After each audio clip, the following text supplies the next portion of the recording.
তারা তো খেলাত পারতো না, তারা তো বিভাগ লইয়া চিল্লা করে ও তার তাকো কাবিলারে কইও যে চা ফাতা খাইয়া যাইতো সিলেটের সিলেটর বাঘর বাচ্চা তো লগে ইয়া লাগ গেছে বিলাইর বাচ্চা টানমারি ধরিয়া সিরিয়া ফেলাইছি ইটা টাইম না। প্রথম ম্যাচও আমরা কইছে আড়াই লইব, এরপর তারা এখন মতো সিলেটের লগে এক ম্যাচে জিততে পারছে না। এখন তারা দরগাত আসিয়া তারা মাফ চাইতে হইব।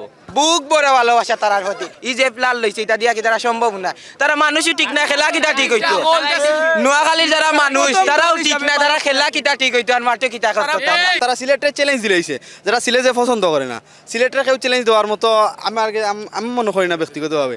আর সিলেটর বাঘর বাচ্চা তো লগে ইয়া লাগ গেছে বিলাইর বাচ্চা টানমারি ধরিয়া সিরিয়া ফেলাইছি এটা টাইম নাই।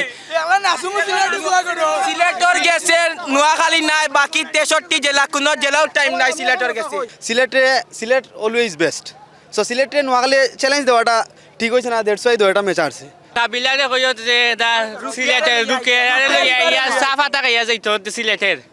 চা খাওয়া দরকার এন্ড ঠান্ডা মাথায় সিলেটের লগে মানে করা দরকার, যাতে আর নেক্সট টাইম যাতে চ্যালেঞ্জ না দেয়। তারা যে আমরা প্রথমে চ্যালেঞ্জ দিছে এগুলো ঠিক হইছে না। তারা শাহজালাল দরগাত আইয়া তারা চাই যে তারা বিপিএল মানে সিলেটবাসীর কাছে মাফ চাইয়া তারা আবার যদি হয় হয়তো প্রত্যেকটা ম্যাচ তারা হারের। তারা প্রথমে সিলেটবাসীকে চ্যালেঞ্জ দিছে, কিন্তু এগুলো সিলেটবাসীরা মানে না, কারণ সিলেটবাসীরা সবসময় হলো সিলেট মানে দ্বিতীয় লন্ডন, সিলেট মানে বিপিএল এর চ্যাম্পিয়ন। এখন তারা দরগাত আসিয়া তারা মাফ চাইতে হইব, তার মানে তারা প্রত্যেকটা ম্যাচ জিতবো। সিলেটে যেমন মহিলাই আইছে ওখানে আমরা কাম টু ব্যাক দুইটা হারার পরে আজকে আমরা জিতলাম।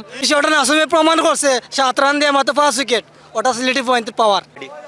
আসলে উভয় টিমেও ভালো টিম, কিন্তু বালা খেলাইছে তারা, কিন্তু ধন্যবাদ জানাই। তারা আরি গেছে, তারা যথেষ্ট চেষ্টা করছে, আরি গেছে তাতে কোনো সমস্যা নাই। তবে সিলেট তনে তারা আন্তরিক ভালোবাসা, বল ভরা বাল্টি ভরা ভালোবাসা কইছে। আমি কইছি জার্মানির বল ভরা উচ্চ নি, সিলেট তো বাল্টি সকল তা লইয়া উচ্চ নি, তোমাদের ভালোবাসা রইল। আবার আইবা, আবার খেলাইবা, তবে আরো চেষ্টা করো, আরো ভালো করার চেষ্টা করো, অবশ্যই সিলেটের লগে জিততে পারবা।